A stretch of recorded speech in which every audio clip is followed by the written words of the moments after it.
Hay un versículo que dice, por la bondad de Jehová no hemos sido consumidos, porque nunca decayeron sus misericordias. Nuevas son cada mañana y grande es tu fidelidad. Si no fuera porque Jesucristo vino y llevó nuestros pecados en esa cruz, ya hubiéramos sido consumidos. Es cierto, hoy en día, aún siendo cristianos, nos pasan pruebas, atravesamos desiertos, de vez en cuando el Señor permite que lleguen a nuestra vida situaciones difíciles, incluso, ¿por qué no decirlo? A veces en su corrección amorosa el Señor nos disciplina. Dice la Biblia que Dios es nuestro Padre, a los que somos creyentes, y Dios al que ama, disciplina, y azota al que toma por hijo. Tenemos la disciplina, la corrección amorosa del Señor, sobre todo con su palabra. Dice que toda la Escritura es útil para redarguir, para corregir, para enseñar, para instruir en justicia. Dios nos está perfeccionando cada día, pero nunca vamos a tener la situación donde el Señor nos abandone o donde caiga su ira sobre nosotros, donde seamos destruidos y consumidos por la condenación, por el juicio del Señor. En el Antiguo Testamento sí pasaba eso. El pueblo de Dios era juzgado y clamaban por un Salvador. Varias veces en el Antiguo Testamento, por ejemplo en el Salmo 79, vamos a ver ese clamor que tenían los israelitas por un Salvador que viniera y perdonara sus pecados, porque como no había un Salvador o no se había manifestado todavía el Mesías, la ira de Dios caía sobre ellos y eran duramente juzgados. Mire por ejemplo el Salmo 79, 8. Están clamando por un Salvador. Dice, no recuerdes contra nosotros las iniquidades de nuestros antepasados. Vengan pronto tus misericordias a encontrarnos, porque estamos muy abatidos.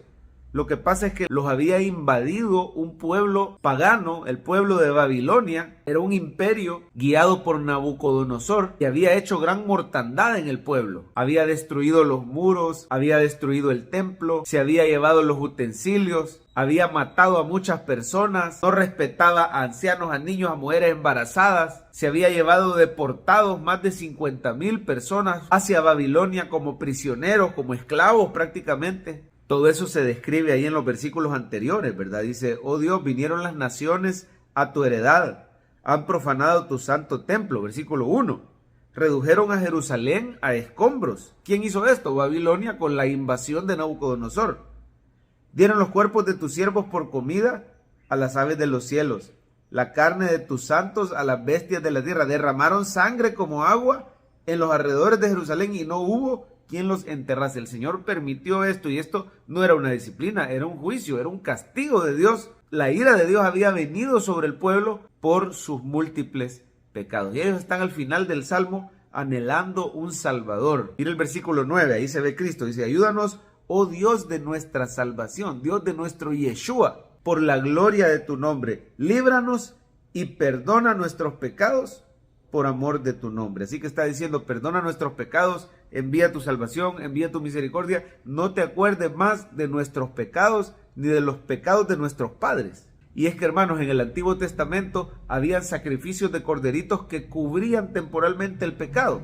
Yo puedo tener en mi camisa una mancha y si me pongo encima un saco, la mancha ha sido cubierta. Sin embargo, si yo quito el saco, la mancha sigue ahí. No es lo mismo cubrir la mancha que quitar la mancha. Si doy mi camisa a lavar, entonces la mancha va a ser quitada de mi camisa. Ya no solo es cubierto, es quitado. Así es Cristo, hermano. Cuando el Señor viene a este mundo, Él es el Cordero de Dios que quita el pecado del mundo. La sangre de los cabritos, de los corderos, de los machos cabríos, solo podían cubrir el pecado. Era una expiación. Sin embargo, Jesucristo, el Hijo de Dios, Él quita el pecado del mundo. Y hay un versículo precioso que habla del nuevo pacto que tenemos en Cristo, donde dice que Él perdonará nuestros pecados y no se acordará más de nuestras iniquidades, las echará al fondo del mar. Hebreos 8, 10 y 12 dicen lo siguiente: por lo cual este es el pacto que haré con la casa de Israel después de aquellos días, dice el Señor. Pondré mis leyes en la mente de ellos, sobre su corazón las escribiré, seré a ellos por Dios y ellos me serán por pueblo. Mire el versículo 12. Porque seré propicio a sus injusticias y nunca más me acordaré de sus pecados y sus iniquidades. El nuevo pacto en Cristo Jesús es un pacto de perdón completo. Si usted ha creído en Jesucristo, usted es completamente perdonado de todos sus pecados, pasados, presentes y futuros. Pastor, pero yo tengo que confesar todos los días mis pecados para recibir ese perdón. Lo cierto es que en el momento que creíste en Jesús, hiciste una confesión que reconoces que eres pecador. Si confesamos nuestros pecados, Él es fiel y justo para perdonar nuestros pecados y limpiarnos de toda maldad. Hoy en día cometemos muchas veces pecados sin darnos cuenta y aún así están cubiertos por la sangre de Cristo. Usted ya tiene, dice la Biblia, tenemos perdón de pecados por las riquezas de su gracia. Sin embargo, cuando el Espíritu Santo trae a nuestra conciencia y estamos conscientes que hemos fallado, venimos como el hijo pródigo delante del Señor con toda humildad y mansedumbre para recibir una aplicación fresca del perdón de pecados que ya tenemos en Cristo Jesús. Así que con humildad podemos confesarle nuestros pecados al Señor sabiendo que ya tenemos su perdón. Es garantizado por la obra de Cristo en la cruz. Dele gracias a Dios porque su ira y su juicio no caen sobre nosotros gracias a Cristo. Dele gracias a Dios porque esa salvación que el pueblo de Israel anhelaba ya la tenemos en la persona de Jesús. Acerquémonos confiadamente a Él, vivamos a los pies de Cristo para tener su ayuda en nuestras luchas diarias.